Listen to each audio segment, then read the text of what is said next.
A palavra de Deus ela é viva, perfeita e eficaz. E o registro bíblico de hoje, ele se encontra na carta de Paulo aos Efésios, capítulo 6, versos 10 ao 20, sobre a armadura de Deus. Porém, esses vídeos da série das cartas paulinas será uma série um pouco mais longa do que os nomes de Deus ou dos conhecimentos teológicos. Nós vamos juntos aprender e refletir a respeito dessas cartas que são um dos pilares fundamentais do cristianismo, as cartas do apóstolo, as formações das primeiras igrejas, a formação em si da igreja primitiva, a relação com os apóstolos, como é que foi, e entender todo esse contexto de cada uma das igrejas, versículos, passagens importantes de cada uma dessas cartas, e começando por esta passagem de Efésios capítulo 6, versos do 10 ao 20, a armadura de Deus, ela é muito conhecida, mas vamos um pouco mais a fundo, refletir um pouco mais do porquê esse nome, o que ele trata, não simplesmente ir pelo conhecimento público, o senso comum. Então, começando primeiramente, algumas informações importantes. Esse vídeo, ele talvez tenha uma duração um pouco maior do que o normal, dos minutos 4, 5, 3 minutos que normalmente tem, porque a gente vai aprofundar, a gente vai falar da carta inteira de Efésios. Para ficar mais claro, é uma reflexão rápida, porém um pouco mais profunda do que os outros vídeos. Primeiramente, primeira informação da carta de Paulo aos Efésios. A igreja de Éfeso, na Grécia, era uma cidade portuária muito importante e a mais importante da região da Ásia Menor Ocidental. Era uma cidade extremamente importante para o Império Romano ali nessa região da Grécia. Essa carta ela é circular e ela tem uma relação muito profunda com a carta de Colosso para a igreja de Colossos, Então, a carta de Paulo aos Efésios e a carta de Paulo aos Colossenses, ela tem grandes semelhanças. E ela era circular, ou seja, ela foi enviada através de Tíquico, que também enviou a carta de Colossenses. Então, os estudiosos entendem que ela tenham letras, a forma de expressar a ideia de Paulo muito parecida, porque a região ali era muito centralizada em Éfeso. Então, esse é um dos motivos. Foi escrita entre 60 e 63 depois de Cristo, na primeira prisão de Paulo em Cesareia, e ela prega essencialmente o fortalecimento espiritual, doutrinário e teológico dessas pessoas, dos crentes de Éfeso. Por quê? Era uma cidade portuária, ou seja, passava-se muitas pessoas boas e ruins por ali, então tinha que fortalecer a fé mediante a problemas do Império Grego, desse helenismo, o gnosticismo da época e da região, também em função do templo de Diana, da deusa Diana, que era em Éfeso, e o paganismo era uma forma de comércio muito importante, mas que com o passar do tempo a igreja de Éfeso conseguiu combater. O fervor do primeiro amor dos crentes de Éfeso fortaleceram essa briga contra o paganismo ali, mas há um fortalecimento e uma exortação muito grande de Paulo para fortalecer e os crentes de Éfeso se unir, a unicidade da igreja como um corpo. Se você for pegar parte por parte, o capítulo 1, o que ele trata? Ele fala, principalmente nos versos 13 e 14, que todos creem em Jesus e estão selados pelo Espírito Santo para a salvação. Ou seja, ele já prega aí a exortação falando que todos estão unidos pelo Espírito Santo em Jesus, entendeu? Ele reforça aquela ideia de um só Deus, um só batismo. Estávamos mortos em pecado, porém em misericórdia a nós entregou Cristo na cruz para nos dar vida e pela graça nos salvar. Ou seja, no capítulo 2 ele já prega que a graça nos salva, que nós estávamos perdidos no pecado, no lamaçal do pecado, mas a graça de Deus através de Jesus, Deus nos amou tanto que ele entregou Jesus para nos dar vida. Então essa é a primeira parte da carta, os 2 primeiros capítulos. No 3, no verso 12, por meio da graça de Deus e fé nele temos ousadia e acesso a Deus. O verso 20 fala principalmente do pecado, ou seja, nós somos falhos desde a criação do mundo, nós somos malditos, querendo ou não, a nossa escolha nos amaldiçoou e nos tornou sujos e impuros. Mas nós, através dessa graça salvadora, pela fé em Deus, nós temos essa ousadia, ou seja, mesmo sendo impuros, nós temos essa ousadia, esse direito de nos achegar a Deus para clamar a misericórdia dele.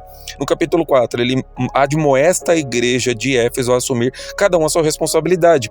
Aí vem aquela passagem de uns para apóstolos, outros para mestres, outros para doutores, enfim. Então ali ele está querendo dizer o quê? Que cada um assuma a sua responsabilidade. A que Deus incumbiu os seus dons, ou seja, nós fomos incumbidos com dons, com responsabilidades. Por quê? Para nós cuidarmos das falsas doutrinas, porque a cidade era muito importante.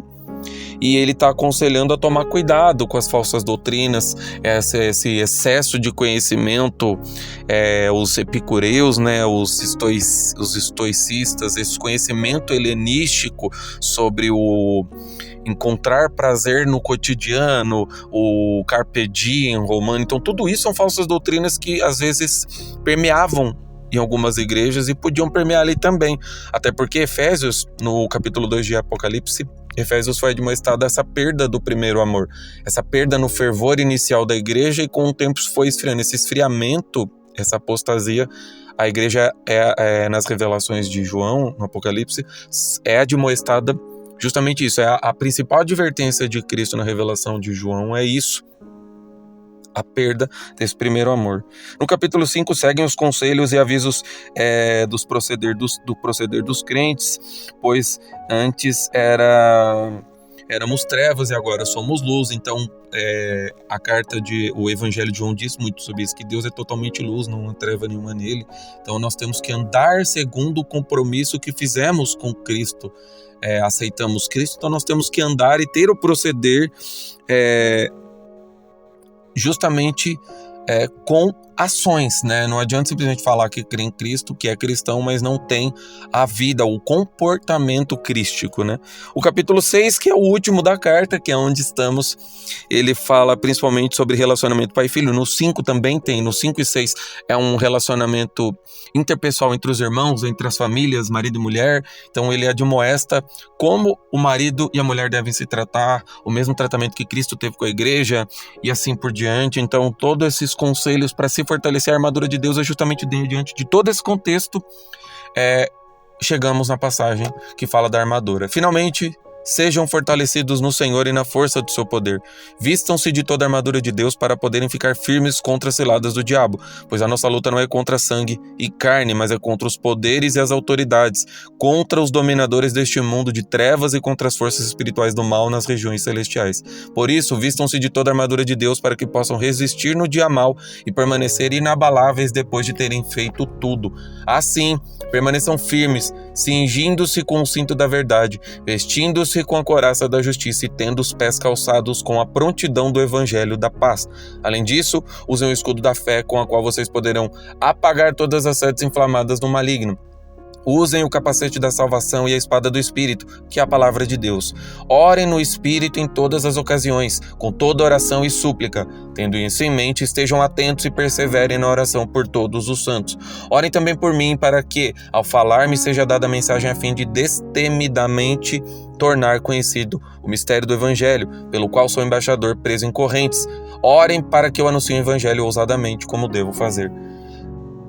Ele era romano, Paulo era romano. Ele tinha descendência judia, mas ele também tinha descendência romana, ele tinha descendência grega, ele era um poliglota, falava aramaico, hebraico, falava latim, então assim, falava grego. Então ele era o perfeito escolhido para dar prosseguimento no plano do Evangelho, no plano de Deus, através da palavra de Cristo. Então, ele fala para que os crentes de Éfeso se fortaleçam mediante todos esses problemas que eu comentei, e ele fala exatamente dessa graça, dessa salvação, de usar isso como uma força, ficar firme.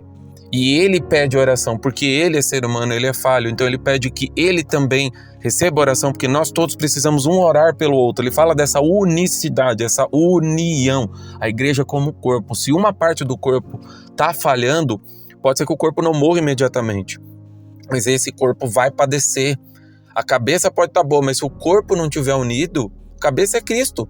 Cristo é perfeito, mas se o corpo está doente, vai andar doente, vai ser sofrimento atrás de sofrimento. Então o que nós devemos fazer? Seguir os conselhos de Paulo, unir forças em prol do evangelho, não nos desunirmos, brigarmos entre nós. O mal já faz isso, o mal já é contenda, é mentira, então nós devemos fazer isso. E o verso 16 eu acho que é talvez o mais importante de todo a passagem. Além disso, usem o escudo da fé, com a qual vocês poderão apagar todas as setas inflamadas do maligno. Ou seja, crer em Deus, crer em algo que nós não vemos, mas sabemos que existe, isso vai nos fortalecer no dia mau.